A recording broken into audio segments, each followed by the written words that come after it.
Hello, shalom, shalom mga kaimet, shalom mga kaibigan. At isang maalab na kapayapaan muli ang sumaatin. Isang magandang umaga, no? Magandang panahon. Bagamat almost mahigit 2 weeks na laging nag-uulan, malakas ang ulan. Ngayon ay magandang panahon, isang may araw na po, no? Kaya ngayon ay nandito muli tayo sa ating bukid, sa ating farm. At bago tayo pumalaot sa ating mga gagawin, ay nais po muli nating magbahagi ng spiritual na bahagi. Dahil ang ating buhay ay dapat timbang po, isang physical at isang spiritual, no? Tayo po ay parehas na physical and spiritual. Ang ating soul, ang ating spirit ay spiritual, no? So, kinakailangan po natin ng mga spiritual na mga pagkain para sa ating kaluluwa, no? So, ngayon gusto ko pong ibahagi yung isang tala doon sa Book of Numbers chapter 21 verse 14 hanggang 17. Ito ay nasa loob ng Parsha Kohat.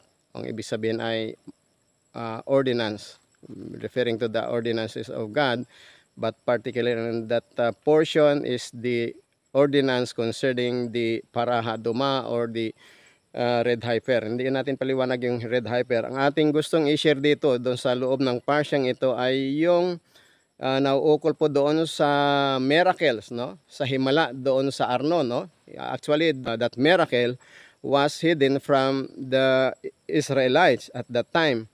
And later on they discovered the miracle.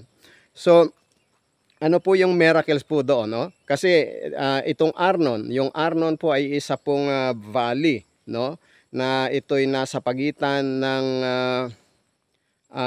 dalawang matataas na bundok, no? Ito ay nasa boundary po ito ng Moab at yung land of the Amorites. So, according to Rashi, ito pong dalawang mountain, ito ay napakataas, no? At yung valley nito ay napakalalim at napakakitid, okay? So, ang Panginoong Hashem ay itong mga Israelita, dahil sila ay tinawag buhat sa Egypt at pupunta sa Promised Land, at sila ngayon ay nasa parting Moab na, at wala silang ibang madaanan kundi yung lugar na yon, ano, yung the Valley of Arnon.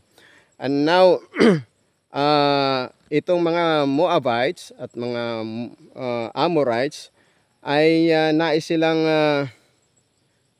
tawag ito patayin, no, lipulin, dahil galit sila sa mga Hudyo, sa mga Israelita. And now ang ginawa nila ay sila ay nagtago doon sa mga kuweba na sa kabilang dako ng bundok, at sila ay naghanda ng mga bato at sibat upang pagdaan sa valley nitong mga Israelita, sila ay huhulugan na lang mga bato at papanain. Ngayon ang nangyari, no, ang Panginoong Hashem ay sangayon sa comments ni Rashi ay yung dalawang bundok, no, yung dalawang bundok ay mayroong kuweba at sa kabila ay mayroong protrusion, may nakausli na mga bato, no. So ang Panginoong Hashem ay nagkaroon ng edict doon sa mountains na sila ay magdikit, no. Yan ang sinasabi doon sa chapter 21 ng Book of Numbers, Bamidbar. At sila'y nagtagpo, no? Sila'y nagtagpo yung dalawang bundok. At ngayon, yung nakausli doon sa kabilang bundok na mga bato ay eksakto naman na lumusot o tumama doon sa mga kuweba.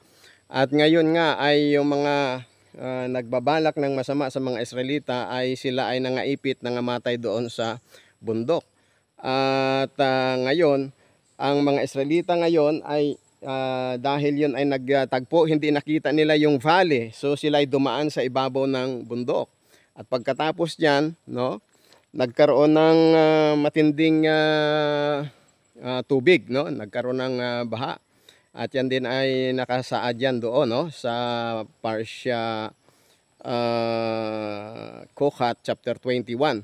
At kung kaya nga itong event na ito doon sa verse 14 ay inihalin tulad doon sa event na sila ay lumisan sa Egypt, dahil ang mga Israelita sa kanilang pagtawid sa Red Sea ay hinati yung dagat and then nagtagpo nuli, no, nagpanumbalik, at yung mga tumutugi sa kanila ng mga Israelita ay nangamatay, no, sa ilalim ng tubig. Sila ay natabunan ng mga tubig. Kaya ito ipinaghahambing itong event ng Red Sea at yung event dito sa Arnon. But the Torah is silent about that. But concerning the oral Torah, ay sinasabi po ito na ito po ay may kaparehas na himala doon sa